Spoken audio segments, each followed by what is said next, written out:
Hi friends, good morning. Knowledge today topic వచ్చేసి Zoology Intermediate Part 2 Diversity of Living World. Very short answer questions. Define the learn metabolism. Give any one example. The sum total of all the chemical reaction occurring the bodies of organisms constitutes metabolisms. Example, photosynthesis is one of the metabolic process in living organisms. How do you differentiate between growth in a living organisms and non-living objects? Growth is the one of the fundamental characteristic of living beings. Growth in living beings in growth from the inside, whereas growth in non-living things is by the accumulations of materials on the surface. What is the biogenesis? Life comes only life is called biogenesis. Living organisms produce young ones of their kind using molecules of heredity. Define the term histology. What is it otherwise called? The histology is the study of the microscopic structure of different tissues. It is also called microanatomy.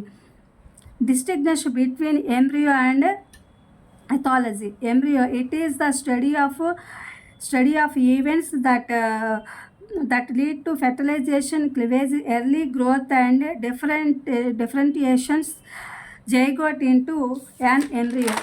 Ethology, the study of animal behavior based on systematic observation with special attention. The psychological, ecological, and evolutionary aspects is called ethology. In a given area, remains of animals that lived in the remote past are excavated for study. Which branch of science is it called? The branch of science Paleontology deals with that in is a given area remains of animals that lived in the remote past. Fossilized remains are excavated for study. Zoos are tools for classification. Explain. Zoos are places where wild animals are taken out of their natural habitat or are placed in protected environments under human care. This enables us to learn about the animals' external features, habits, behaviors, etc. These observations enable us to systemize the organisms and positions it in the animals' world. Where and how to preserve skeletons of animals, dry specimens, etc. The skeleton and dry specimens are preserved in museums and are usually stuffed and preserved. ఇది friends మనకి ఇంగ్లీష్కి సంబంధించినటువంటి version అనమాట. ఇప్పుడు తెలుగు చూద్దాము. ఈ తెలుగు వచ్చేసేసి ఏంటంటే, జీవన చర్యలను నిర్వచించి ఒకదాని ఉదాహరణ ఇవ్వండి అని చెప్పి అన్నారు. ఫస్ట్ క్వశ్చన్, జీవుల దేహంలో జరిగే అన్ని రకాల రసాయన చర్యలనే సంక్షిప్తంగా జీవక్రియలు అని చెప్పి అంటారు. దానికి ఉదాహరణగా మనము మొక్కల్లో జరిగేటటువంటి కిరణజన్య సంయోగ క్రియని జీవన చర్యకు ఉదాహరణగా పేర్కొన్నామన్నమాట. నిర్జీవులు సజీవుల పెరుగుదలలో భేదాలు ఎలా గుర్తిస్తారు అని చెప్పి సెకండ్ క్వశ్చన్ అనమాట. పెరుగుదల జీవులలో ఒక ముఖ్య లక్షణంగా పేర్కొనవచ్చు. ఈ జీవులలో పెరుగుదల అంతర్గతంగా జరుగుతుంది. నిర్జీవుల పెరుగుదల అనేది అంటే నిర్జీవుల్లో, ఇప్పుడు లివింగ్ జీవుల్లో పెరుగుదల అనేది అంతర్గతంగా జరుగుతుంది. నిర్జీవుల్లో పెరుగుదల అనేది ఉండదు.